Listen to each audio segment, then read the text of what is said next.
പറഞ്ഞതാണ് ശരി.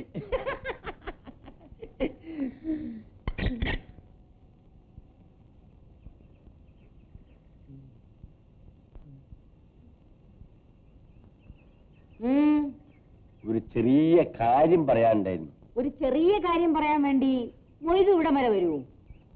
നാച്ചിരിയും കൂടി വലിയ കാര്യമാണെന്ന് കൂട്ടിക്കോളി. മനസ്സ് വെച്ചാ ഇന്നൊക്കെ ചെറിയ കാര്യ.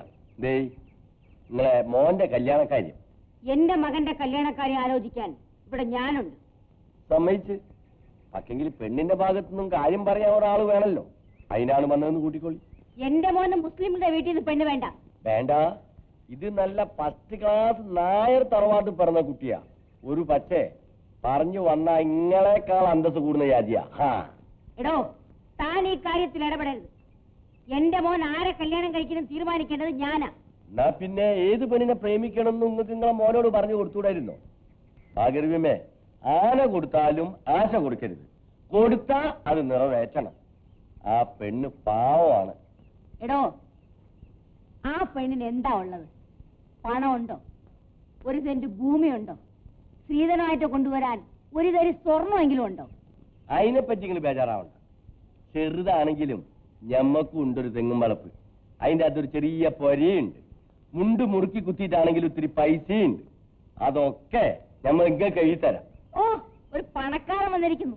എടോ, താൻ ഈ പറഞ്ഞ സ്വത്തൊക്കെ കൂട്ടി നോക്കിയാലേ എനിക്കൊരു പടിപ്പുര കെട്ടാനാവില്ല, അറിയാമോ? ആഗ്രഹമേ, കുറെ സ്വത്തും മുതലും ഉണ്ടായതുകൊണ്ട് കാര്യമായില്ല. പൈസ ഇന്ന് വരും, നാളെ പോവും. ദുനിയാവിൽ അതിനേക്കാൾ വില മതിക്കാനാവാത്ത ഒന്നുണ്ട്. എന്താണെന്നറിയോ? സ്നേഹം. നിങ്ങൾക്ക് അതിന്റെ വില അറിഞ്ഞൂടാ. അല്ലെങ്കിൽ നിങ്ങൾ എന്താ പറയുന്നത്? വെള്ളക്കുപ്പായിട്ട് അങ്ങോട്ടും ഇങ്ങോട്ടും നടക്കുന്നുണ്ടല്ലോ ഒരുത്തേ, നിങ്ങളെ മോനെ. ഓനെ പറഞ്ഞാ മതി. ഞമ്മള് പോയിക്കോളാ. പക്ഷെങ്കിൽ നിങ്ങൾ ഇതിനെ അനുഭവിച്ചിട്ടില്ലെങ്കിൽ ഞമ്മളിതാ ഇങ്ങനെ വിളിച്ചോളൂണ്ടി ചെല്ലി. അവന്റെ ഒരു വരി വരി വരി വരി. നമ്മൾ നിങ്ങളിന്ന് കാണാൻ കാത്തിരിക്കുന്നു. എന്താ കുന്തം. അനക്ക് നാണുണ്ടോ മോത്ത് മീശയും വെച്ച് നടക്കാൻ? എന്തുണ്ടായി? എടാ, അന്നെ മാത്രം മനസ്സിൽ വെച്ചുകൊണ്ട് നടക്കുന്ന ആ പെൺകുട്ടി ഇന്നലെ രാത്രി മരിക്കാൻ ഇറങ്ങിയതാണ്. നമ്മൾ ഒരുത്തനില്ലായിരുന്നെങ്കിൽ ആ കുട്ടിന്റെ മയ്യത്ത് നിനക്ക് കാണായിരുന്നു.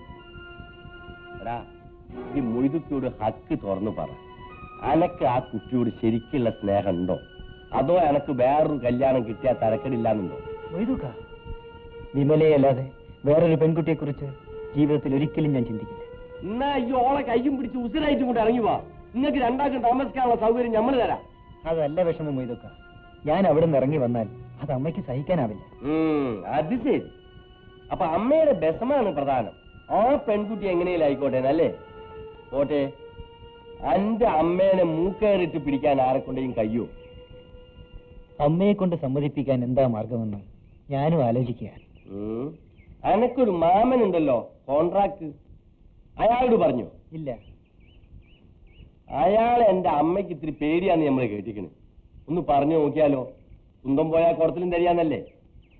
അമ്മാവനോട് ഞാനൊന്ന് പറഞ്ഞു നോക്കാം. തനിച്ചു പോണ്ട, ഞമ്മളും വരാ.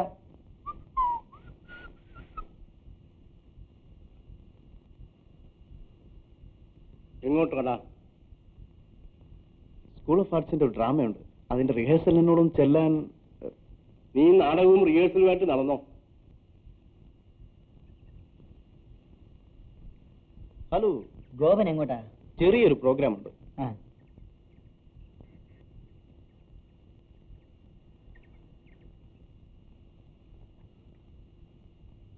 അല്ല രവിയോ, മൊയ്തൂട്ടിയും ഉണ്ടല്ലോ. ഇരിക്കൂ. വേണ്ട, ഞമ്മൾ നിന്നോളാം. ഇരിക്കൂന്ന്. ലക്ഷ്മി, ലക്ഷ്മി, എന്താ പിന്നെ വിശേഷിച്ച്? 10ാം ക്ലാസ് ചോദ്യം. മരുവനിക്ക് മാമന്റെ വീട്ടിൽ വരാൻ വിശേഷം വല്ലതും വേണം? അതല്ല, ഇവൻ സാധാരണ അങ്ങനെ ഒരിടത്തും പോകാറില്ല. വിളിച്ചോ? നീയല്ലേ പറഞ്ഞത് രവിയെയും രാജനെയും ഒന്നും ഇങ്ങോട്ട് കാണാറില്ല എന്ന്? ഞാൻ നിങ്ങളെയൊക്കെ കാണാൻ അങ്ങോട്ട് വരണമെന്ന് വിചാരിച്ചിരിക്കുകയായിരുന്നു. എന്തു പറ്റി പറ, മുഖത്തൊരു വല്ലായ്മ. ഫസ്റ്റ് അങ്ങനെ ചോദിക്ക്. ഞമ്മൾ നിരീച്ച് നിങ്ങൾ കുടുംബവിശേഷം പറഞ്ഞ് കുത്തിരിക്കാൻ പോവാണെന്ന്. ആരോഗ്യ പറഞ്ഞോളി. എന്താടാ പറഞ്ഞോളിന്ന്? എനിക്ക് ഒരു പെൺകുട്ടിയെ ഇഷ്ടമാണ്. മനസ്സിലായി. അത് അമ്മയോട് തുറന്നു പറയാൻ മടിയുണ്ട്. അത് ഞാൻ മുഖാന്തരം അറിയിക്കണമെന്ന് അല്ലേ? അല്ല, അവിടാണ് നിങ്ങൾക്ക് തെറ്റുപറ്റിയത്. പറയാൻ കയ്യാവുന്നിടത്തോളൂ അതിന്റെ അപ്പുറവും പറഞ്ഞു നോക്കി. ഭാഗീരഥി അമ്മയ്ക്ക് ഒരനക്കൂല്ല. ഇനി ഇക്കാര്യവും പറഞ്ഞ് കുട്ടി ആയമ്മേന്റെ അടുത്ത് പോയാൽ ചൂലിന്റെ കെട്ടിയെടുത്ത് ആയമ്മ കുട്ടീനെ പുറത്തിടും. അമ്മാവൻ വിചാരിച്ചാലേ വല്ല രക്ഷയും. ശരി, ഏതാ പെൺകുട്ടി? രാമുണ്ണി മാസ്റ്ററുടെ മകൾ വിമല. ഏത് രാമുണ്ണി മാസ്റ്റർ? സ്വതന്ത്ര സമരത്തിൽ പോലീസിനോട് അടിമേടിച്ചില്ലേ എന്നൊരു മാഷ്. ഓഹോ, മാസ്റ്ററുടെ മകളാണോ? അതേന്ന്. ഓലിക്ക് പണമില്ലാത്തതിനെ കൊണ്ട് ഭാഗീരഥി അമ്മയ്ക്ക് പിടിക്കൂല. ഈ ദുനിയാവില് ഭാഗീരഥി അമ്മയെ കൊണ്ട് എന്തെങ്കിലും പറഞ്ഞ് ജീവിക്കാൻ പറ്റിയ ഒരൊറ്റ ആൾ ഇങ്ങളേ ഉള്ളൂ. ആ മാഷാണേ മയ്യത്തായി. ആ കുട്ടി മാത്രമേ ഉള്ളൂ. ഇത് എങ്ങനെയെങ്കിലും നടത്തി കൊടുത്തില്ലെങ്കിൽ ആ പെൺകുട്ടീന്റെ മയ്യത്തും കൂടി നമ്മൾ കാണേണ്ടി വരും.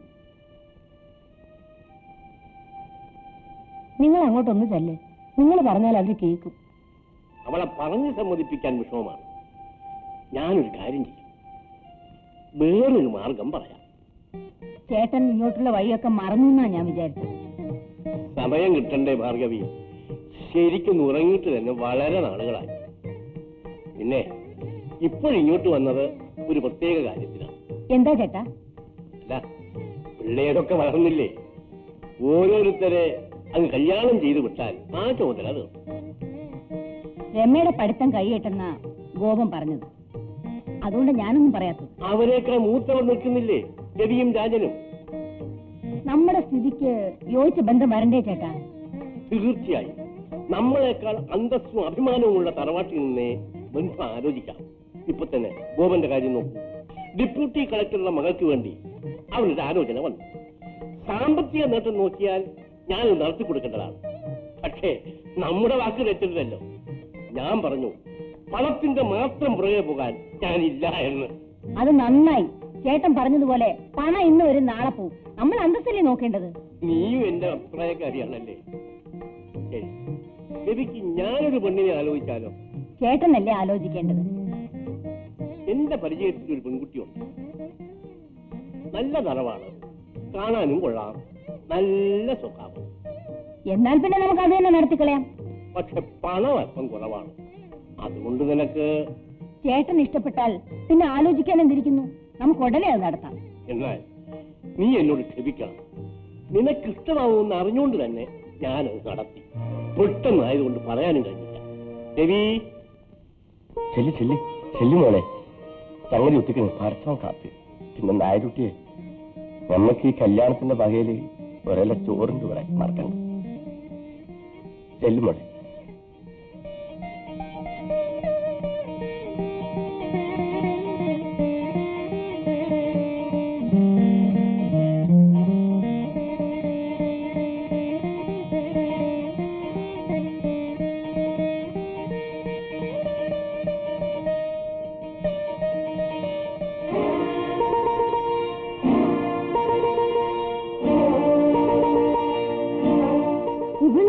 എന്താ, എന്റെ ആലോചന ഏതായാലും ഇഷ്ടമാണെന്നല്ലേ നീ പറഞ്ഞത്?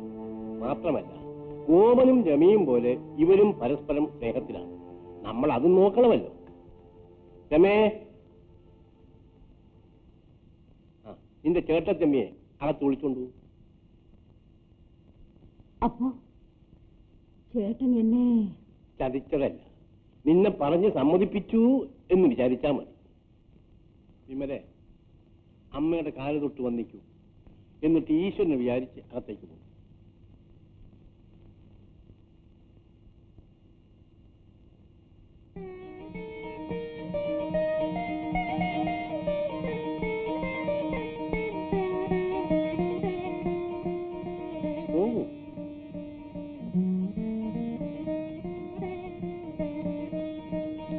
എന്നാൽ ഇനി ഊണിനുള്ള ഒരുക്കങ്ങളൊക്കെ നോക്കും.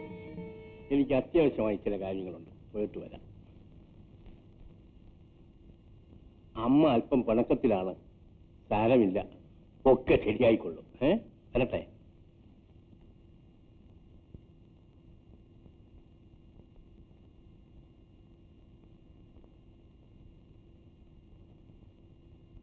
അയ്യോ,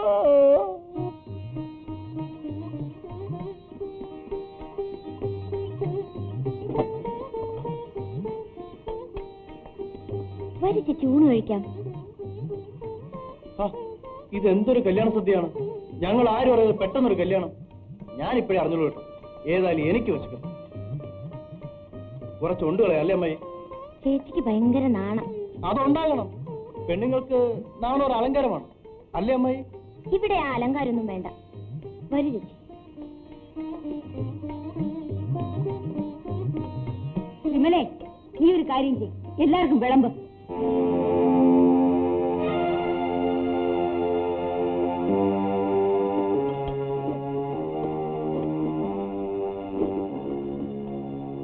പായസമില്ല അമ്മായി? ഇല്ല. അയ്യോ, പായസമില്ല. എന്ത് കല്യാണ സദ്യ? കല്യാണ സദ്യ പെണ്ണിന്റെ വീട്ടിലാ.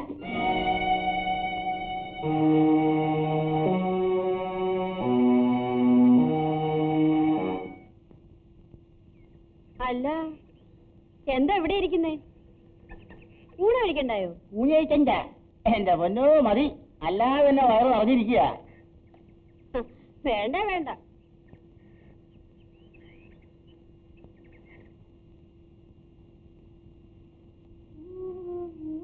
ഇന്നലെ അകത്തിരുന്നുണ്ടോടെ? വേണ്ട, ഇവിടെ ഇരുന്നോളാം. അമ്മയുടെ സംസാരത്തിലും പെരുമാറ്റത്തിലും ഒന്നും തോന്നരുത്. എനിക്കൊരു വിഷമവുമില്ല. രാത്രി അമ്മയൊക്കെ ഉണ്ട് കഴിഞ്ഞിട്ട് നമുക്ക് ഒരുമിച്ചിരുന്നുണ്ണാം. എന്തിന്? ചേട്ടനുണ്ട ഇലയിൽ ചോറ് വിളമ്പിയാണ് ഞാൻ ഉണ്ണുന്നത്. എനിക്കിത് മതി. ചേട്ടൻ ഉണ്ണുന്ന പാത്രത്തിൽ എനിക്ക് വേണ്ടി എന്നും ഒരു പിടി ചോറ് ബാക്കി വെച്ചാൽ മതി. അതുകൊണ്ട് ഞാൻ തൃപ്തിപ്പെട്ടോളാം.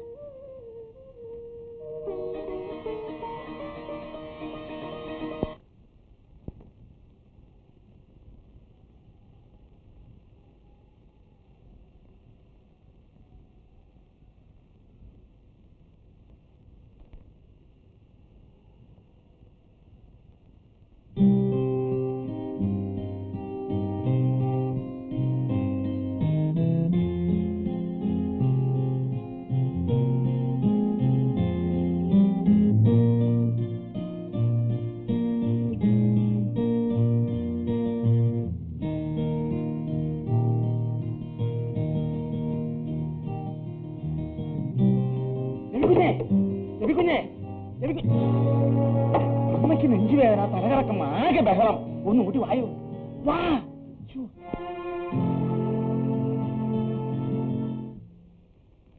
അയ്യോ എന്റെ അമ്മേ, അയ്യോ അമ്മേ, അമ്മേ, എന്താ അമ്മേ? അപ്പുകുട്ടാ, വേഗം പോയി ഡോക്ടറെ വിളിച്ചോ. അയ്യോ അപ്പുകുട്ടാ, ഡോക്ടറെ വിളിക്കണ്ട. എനിക്ക് എന്റെ മക്കളെ കണ്ടോണ്ടിരുന്നാ മാത്രം മതി. അമ്മേ, കുടിക്കാൻ എന്തെങ്കിലും വേണോ? വേണ്ട, എനിക്കൊന്നും വേണ്ട. രവി, ഞാൻ മരിച്ചുപോയി നിന്റെ അച്ഛനെ കണ്ടടാ. ഞാനിങ്ങോട്ട് കേറി വന്നപ്പം നിന്റെ അച്ഛൻ മുറിയുടെ നടുക്ക് ഇങ്ങനെ നിൽക്കുന്നു. എന്നെ കണ്ടോടെ പറയാണ്, എടി ഭാർഗവി, എനിക്ക് ഇഷ്ടമില്ലാത്തത് പലരും ഇവിടെ നടക്കുന്നുണ്ടെന്ന്. ഞാൻ പേടിച്ചങ്ങ് നിലവിളിച്ചു പോയി. ഒക്കെ തോന്നിയതാവും. അമ്മ ഒന്ന് സമാധാനം വയ്ക്കണം. അത് ശരിയാ, ഒക്കെ തോന്നിയതാവും. എടാപ്പുകുട്ടാ, എന്നെ വേദനിപ്പിക്കാതെടാ. മഹാഭാവി, എന്റെ പൊന്നുമോനെ, എന്നെ വിട്ടിട്ട് എവിടെയും പോരുതരാ. എന്റെ മോനെ, എനിക്ക് എന്റെ മോനെ കണ്ടോണ്ടിരിക്കണം. എന്റെ മോൻ എന്റെ അടുത്ത് തന്നെ ഇരിക്കണം. നീ എവിടെയും പോരുത്. ഇല്ലമ്മേ, ഞാൻ ഇവിടെ തന്നെ ഇരിക്കാം, എങ്ങും പോയി. എന്റെ പൊന്നുമോനെ, എന്റെ മോനെ. മോളെ, നീ പോയി കിടന്ന് ഉറങ്ങിക്കും. നീ എന്തിനാ വെറുതെ ഉറക്കം ഒഴിയുന്നത്? മോളെ, വിമലയെ വിളിച്ചോണ്ട് പോയി കിടന്ന് ഉറങ്ങിക്കും. ഞാൻ കൂടി ഇവിടെ. എന്റെ മോളെ, നീ ഇവിടെ ഇരിക്കണ്ട. എന്റെ മോൻ രവി മാത്രം ഇവിടെ ഇരുന്നാ മതി. എന്റെ ഈശ്വരാ, ഒരു നെഞ്ചു വേണം. മോൾ പോയി കിടന്നോ. ഓ അയ്യോ മോനെ.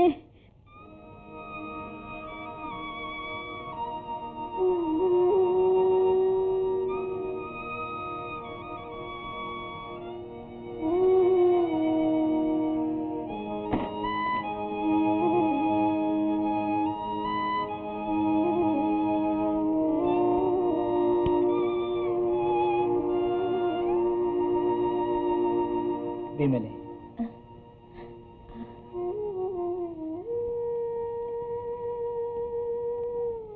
നീ ക്ഷമിക്കണം.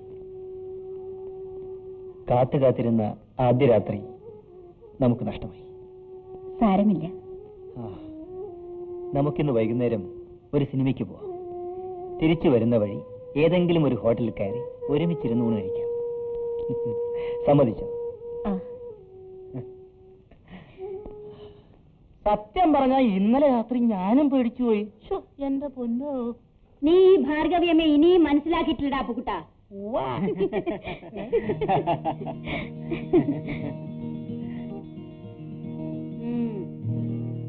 എങ്ങോട്ടാ രണ്ടുപേരും ഉടുത്തൊരുങ്ങി?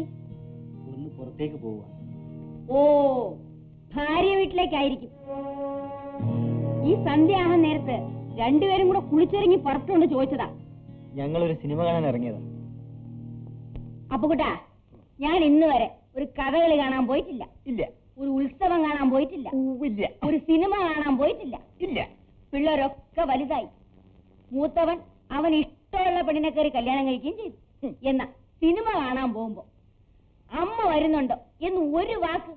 എനിക്കിപ്പോ സിനിമ കാണാൻ പോണമെന്നുണ്ടായിട്ടില്ല. അതൊരു വലിയ തെറ്റ് തന്നെയാണ്. അമ്മ വരില്ലെന്ന് വിചാരിച്ചു. നീ അങ്ങ് വിചാരിച്ചാ മതിയോ? രവിക്കുഞ്ഞിന് അങ്ങനെ ഒരു ഓർമ്മ പശു പറ്റി. ഒരു കാര്യം ചെയ്യാം, വേഗം ഒരുങ്ങാട്ടെ. അവര് പൊയ്ക്കോട്ടെ അമ്മേ. പൊക്കോട്ടെ. അല്ലെങ്കിലും അമ്മയെ കൂടെ കൊണ്ടുപോകുന്ന അവർക്ക് കുറച്ചില്ലല്ലേ. അമ്മ കൂടെ വരുന്നതിൽ ഞങ്ങൾക്ക് സന്തോഷമേ ഉള്ളൂ. ഒന്ന് വേഗം ഒരുങ്ങാട്ടെ. കാണേണ്ട സിനിമയാ. ഉഗ്ര സ്റ്റണ്ടിങ്. സ്റ്റണ്ടിങ്. ആ, എന്നാ ഞാനും വരാം. ഓ, ഇനി ഞാൻ വന്നില്ലെന്ന് പറഞ്ഞ് വെറുതെ അവൻ മനസ്സ് വിഷമിക്കണ്ട. എന്റെ മക്കളുടെ മനസ്സ് വിഷമിക്കുന്നത് കാണാൻ എന്നെ കൊണ്ടാവില്ല. എടീ, നീ വേറെ ഒരുങ്ങിക്കോ. വേണ്ട, എനിക്ക് പഠിക്കാനുണ്ട്. ആ, എന്നാ നീ വരണ്ട. അപ്പൊ കൂട്ടാ, നീ വാടാ. അയ്യോ, എന്റെ കണ്ണാടി കൂടെ എടുത്തോണ്ടേ. അയ്യോ, ഒന്ന് കണ്ണാടി വേണ്ട.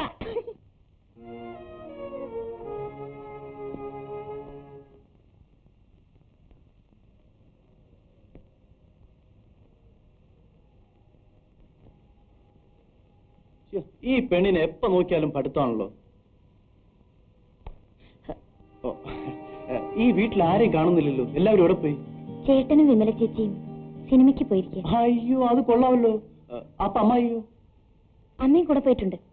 അയ്യോ, അത് കഷ്ടമായി പോയി. ഭാര്യയും ഭർത്താവും ഒന്നിച്ച് സിനിമയ്ക്ക് പോകുന്നത് പടവും കണ്ട് കഥയും മനസ്സിലാക്കി പോരാനാണെന്നാണ് അമ്മായിയുടെ വിചാരം. അല്ലാതെ വേറെ എന്തിനാ? അത് പറഞ്ഞ് മനസ്സിലാക്കി തരാമെന്ന് വെച്ചാൽ നീ സമ്മതിക്കില്ലല്ലോ.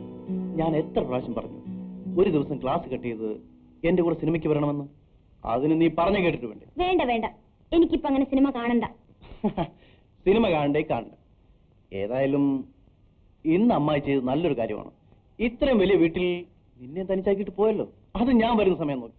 ഞാൻ ഒറ്റയ്ക്കൊന്നുമല്ല, നാണിന്റെ അടുക്കളയില്. നീ ഒരു മണ്ടി പെണ്ണാണ്. നാണിക്ക് ഇങ്ങോട്ട് വരേണ്ട വല്ല കാര്യമുണ്ടോ പെണ്ണെ? വിടു, എനിക്ക് പേടിയാവുന്നു. കല്യാണം കഴിഞ്ഞിട്ട് മതി ഇതൊക്കെ. ഞാൻ വിടില്ല. ഗോപേട്ടൻ ഇരിക്കൂ, ഞാൻ ചായ തരാം. നാണി, ഗോപേട്ടൻ ചായ കൊണ്ടുവരൂ. എനിക്കാരും ചായയും കാപ്പിയൊന്നും വേണ്ട. ഇനി ഞാൻ നിന്നോട് ഒരു അക്ഷരം മിണ്ടയില്ല. നിൽക്കണം സാറേ, അമ്മ വന്നിട്ട് പോവാം. അമ്മയെ കാണാൻ നല്ലല്ലേ ഞാൻ വന്നത്. Good night.